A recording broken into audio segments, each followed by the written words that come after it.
سلسلہ بند کیجیے، بتیانا ہے تو تھوڑی ہلکی آواز میں بتیانا۔ رسول کریم صلی اللہ تعالیٰ علیہ وسلم کی عظمت کا کمال یہ ہے اور سرکار علیہ السلام کی عظمت کا عالم یہ ہے کہ اللہ تعالیٰ نے کائنات کو پیدا ہی مصطفیٰ کریم کے لیے کیا۔ اللہ نے ارادہ فرما لیا کہ کائنات کو پیدا کروں گا، مگر اس سے پہلے یہ ارادہ کیا کہ اپنے محبوب کو پیدا کروں۔ حدیث قدسی بڑی مشہور ہے، اللہ نے ارشاد فرمایا کنتو کنزم مخفیہ فاحببت ان اعرف فخلقت الخلق، میں چھپا ہوا خزانہ تھا، میں نے چاہا کہ مجھے پہچانا جائے۔ آپ مجھے پہچانیے بھائی، میری طرف دیکھیں۔ میں نے چاہا کہ مجھے پہچانا جائے تو میں نے مخلوق کو پیدا کیا۔ اب اس مخلوق سے مراد کون سی مخلوق ہے؟ اس سے اللہ تعالیٰ کی سب سے پہلی مخلوق مراد ہے۔ ہم نے حضرت جابر ابن عبداللہ کا دروازہ کھٹکھٹایا، ان کی بارگاہ میں عریضہ پیش کیا اور آپ سے پوچھا عالم تصور میں، آپ بتائیے وہ پہلی مخلوق کون سی ہے؟ تو حضرت جابر ابن عبداللہ نے کہا میں نے سرکار سے پوچھا تھا تو میرے نبی نے فرمایا اول ما خلق اللہ نوری، اللہ نے سب سے پہلے میرے نور کو پیدا فرمایا۔ سبحان اللہ، سبحان اللہ، سبحان عظمتی اللہ۔ کی بات کر رہا اہل ممبر سبحان اللہ بول سکتے ہیں، کوئی پابندی نہیں ہے نا، بلکہ کار ثواب ہے، اور میں کہوں تب بھی آپ بولیں اور نہ کہوں تب بھی بولیے، اور کہوں تو اور بلند آواز سے بولیے تاکہ وتعاونوا علی البر والتقوی پر عمل ہو جائے۔ سرور کائنات صلی اللہ تعالیٰ علیہ وسلم کے نور کو اللہ نے سب سے پہلے پیدا فرمایا۔ اب اس نور کا کمال دیکھیں، حضرت عبد الرزاق مصنفہ عبد الرزاق میں حدیث کو ذکر فرماتے ہیں کہ جب اللہ تعالیٰ نے مصطفیٰ کریم علیہ السلام کے نور کو پیدا کیا نا، تو اس نور کو اللہ نے درخت یقین پر رکھا۔ ایک درخت تھا جس کا نام ہے شجر یقین، شجرۃ الیقین عربی میں کہا جاتا ہے، اردو میں اس کا نام درخت یقین ہے۔ اللہ رب العزت نے مصطفیٰ کریم علیہ السلام کے نور کو اس درخت یقین پر رکھا، اور کتنے دن رکھا؟ کتنے دن تک وہ نور رہا؟ 70,000 سال تک وہ نور درخت یقین پر موجود رہا۔ آپ کہیں گے مولانا کر کیا رہا تھا؟ میں کہوں گا سرور کائنات صلی اللہ تعالیٰ علیہ وسلم خود ارشاد فرماتے ہیں کہ میرا جو نور تھا وہ 70,000 سال تک اللہ کی تسبیح پڑھتا تھا۔ سبحان اللہ، سبحان اللہ، سبحان اللہ۔ اس بات کے الفاظ ہیں کان ذالک النور یسبح وتسبح الملائکۃ بتسبیحہ۔ سرور کائنات ارشاد فرماتے ہیں میرا جو نور تھا نا وہ اللہ کی تسبیح پڑھ رہا تھا، اور مصطفیٰ کریم کے نور کو دیکھ کر اللہ کے فرشتے بھی تسبیح پڑھ رہے تھے۔ ہم نے کہا دیکھے تو صحیح، 70,000 سال تک میرے نبی کا نور اللہ کی تسبیح پڑھ رہا ہے۔ اب اس نور کے بعد رب قدیر نے مصطفیٰ کریم علیہ السلام کی ذات پاک کو اس کائنات میں بھیجا۔ عظمت مصطفیٰ سمجھیے گا، عظمت مصطفیٰ کے لیے یہی کافی و وافی ہے کہ اللہ نے کائنات کو آپ کی وجہ سے پیدا کیا ہے۔ اسی لیے تو علامہ نقی علی خان اپنی کتاب الکلام الاوزع فی تفسیر سورۃ الم نشرہ میں اللہ کے خطاب کو ذکر فرماتے ہیں۔ رب قدیر نے محبوب سے ارشاد فرمایا من اجلک استغ البطحاء وارفع السماء وابرج الماء واجعل الثواب والعقاب والجنۃ والنار۔ رب قدیر نے ارشاد فرمایا محبوب یہ عرش میں اگر میں آسمان کا عرش لگا رہا ہوں، آسمان کا شامیانہ لگا رہا ہوں، یہ تیری وجہ سے لگا رہا ہوں، زمین کا فرش تیرے لیے بچھا رہا ہوں۔ اے میرے محبوب میں نے کائنات میں جو سمندر اور دریا پیدا کیے ہیں یہ تیری وجہ سے اور تیرے لیے پیدا کیے ہیں۔ اور آگے بڑھے میں نے جنت کو بھی بنایا ہے، میں نے جہنم کو بھی بنایا ہے، اور اسی روایت کو اعلیٰ حضرت امام اہل سنت نے اپنی کتاب تجلی الیقین بأن نبینا سید المرسلین میں بھی ذکر کیا۔ اور رسول کریم صلی اللہ تعالیٰ علیہ وسلم کی مزید عظمت کو بیان کرتے ہوئے اعلیٰ حضرت ارشاد فرماتے ہیں، حضرت امام ابو داؤد سجستانی کہتے ہیں سرور کائنات نے ارشاد فرمایا لما فرغت مما امرنی بہ اللہ تبارک و تعالی من امر السماوات فقلت یا ربی انہو لم یکن نبی قبلی الا وقد اکرمتا جعلتا ابراہیم خلیلا وموسیٰ کلیما وموسیٰ کلیما وسخرتا لداود الجبال ولسلیمان الریاح والشیاطین واحییت لعیسی الموتى فما جعلتا لی قال اولیس اعطیتک افضل من ذلک کلی. عظمت مصطفیٰ بیان کر رہا ہوں. سرکار کی عظمت مختلف گوشوں سے بیان کی جا سکتی ہے اور یاد رکھیں آپ ایک گوشے پر اگر زندگی بھر بولتے رہے قسم خدا کی کسی ایک کو زاویے اور ایک گوشے کا حق ادا نہیں ہو سکتا. یہ میں نہیں کہتا, میں اس امام کی بات آپ کو بتا رہا ہوں جس کے علم کو انسان نہ ناپ سکتا ہے نہ تول سکتا ہے, جس کے علوم کو دیکھ کر زمانے کی عقلیں حیرت میں پڑ گئی. اسی لیے زمانے نے کہا وہ تو معجزۃ من معجزات النبی ہے, وہ اللہ کی عظیم قدرت ہے.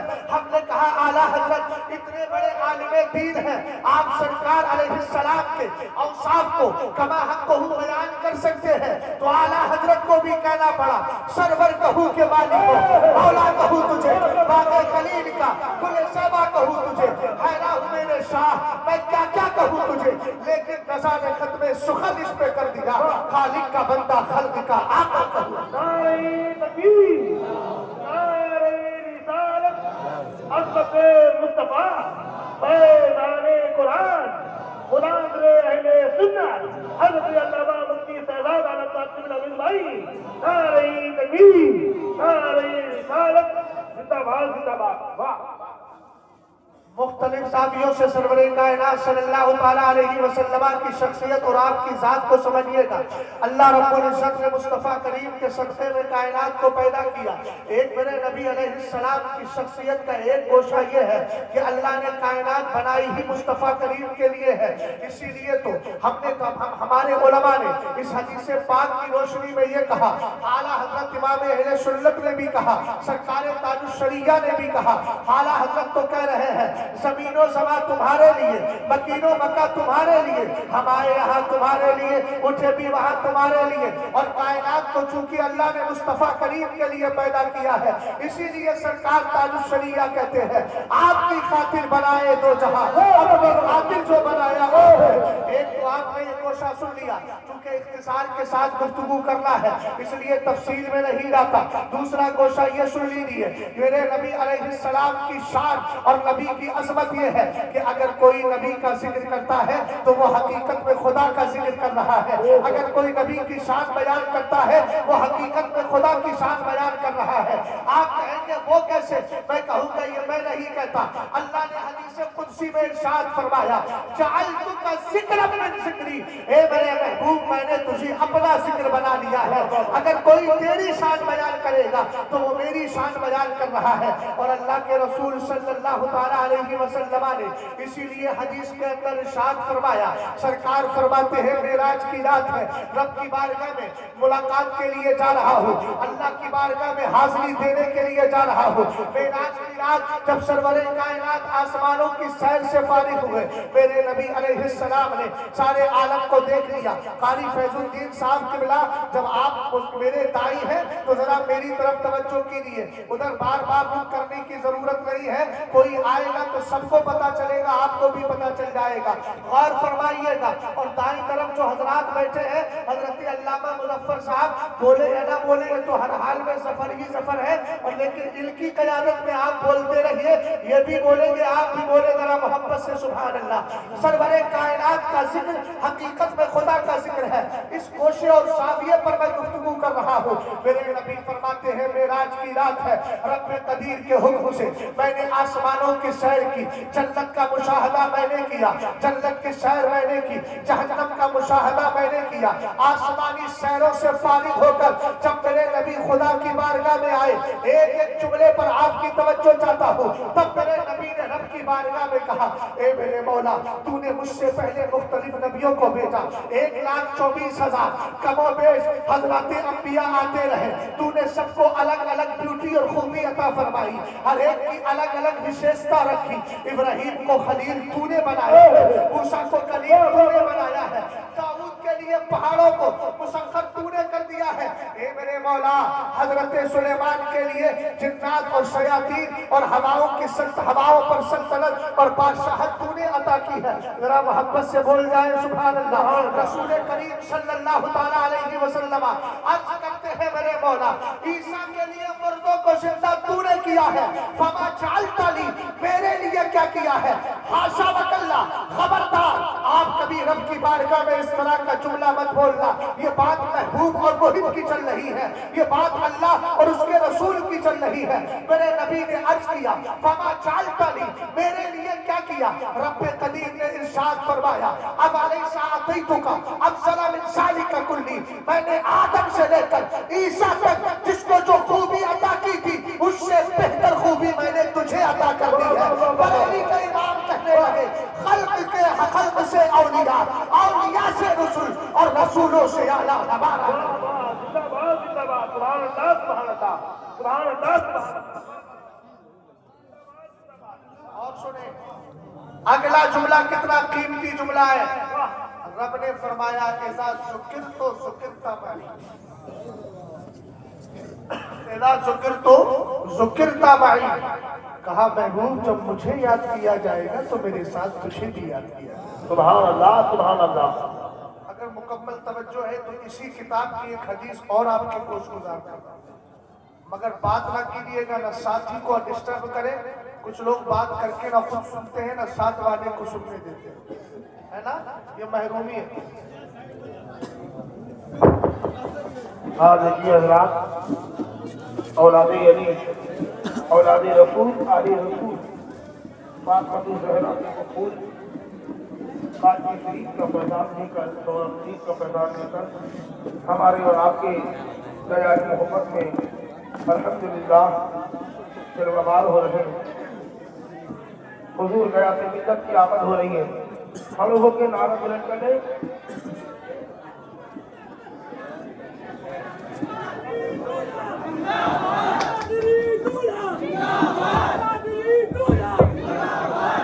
نعرہ تکبیر. بابا میں بلند نعرہ لگائیے. نعرہ تکبیر، نعرہ رسالت، عظمت مصطفیٰ، آمد حضور سرکار غیاث ملت، آمد حضور غیاث ملت، آمد حضور غیاث ملت. فیضان کالکی شریف، فیضان کالکی شریف. نعرہ تکبیر، نعرہ رسالت. آپ دیکھ رہے ہیں اپنی مردوں کو نگاہوں سے الحمدللہ. اولاد علی کی آمد دیکھیے بھائی، آنے دیجیے، آنے دیجیے بھائی. کمیٹی کے ممبران سے گزارش سے آنے دیجیے. حضرت حافظ قاری اسرار صاحب اللہ الحمدللہ خلیفہ حضور قائد ملت کی آمد ہے. ارے بھیا راستہ تو دوائی ہے، راستہ تو یار. نعرہ تکبیر، نعرہ رسالت، مسلک اعلیٰ حضرت حضرت حافظ قاری اسرار صاحب اللہ آمد حضور کے ایسے ملت. مناظر اہل فکر، نعرہ تکبیر، نعرہ رسالت. دیکھیے بھائی آپ لوگ مسافر نہ کریے، حضرت کی تقریر ہونے دیجیے. مسافر نہ کریے آپ لوگ. حضرات بعد میں ملاقات انشاءاللہ سب سے ہوگی. بھائی سب لوگ بیٹھ جائیں، بھائی بیٹھ جائیے آپ لوگ. آگے جگہ خالی ہے، جو حضرات پیچھے کھڑے ہیں آگے آ کے بیٹھ جائیں.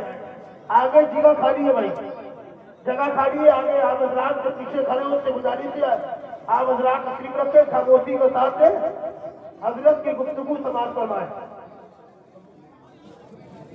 خاموش ہو جائیے بھائی، خاموش ہو جائیے آپ لوگ. ٹھیک ہے خاموش ہو جائیے. پیچھے جو حضرات کھڑے ہیں وہ آگے آ کے بیٹھ جائیں، خاموش ہو جائیں.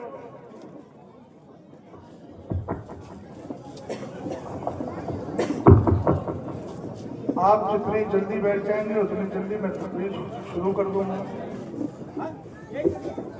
ویسے بھی 12:43 ہو گئے، مجھے صرف 17 منٹ کی گفتگو اور کرنا ہے. اگر آپ چاہیں تو کھڑے ہو کر 17 میں سے 7 منٹ آپ لے لیں، 10 منٹ میں لے لیں. ارے تاجر بھائی بیٹھا دے یار سب کو بھائی. سارے سب ہو گیا. ذمہ داری نہیں یہ ہے. تو 5 منٹ کا بعد میں دفتر بتا ابھی نہیں. پہلے تقریر سن لیجیے. کوئی پوتی بات تو نہیں ہے.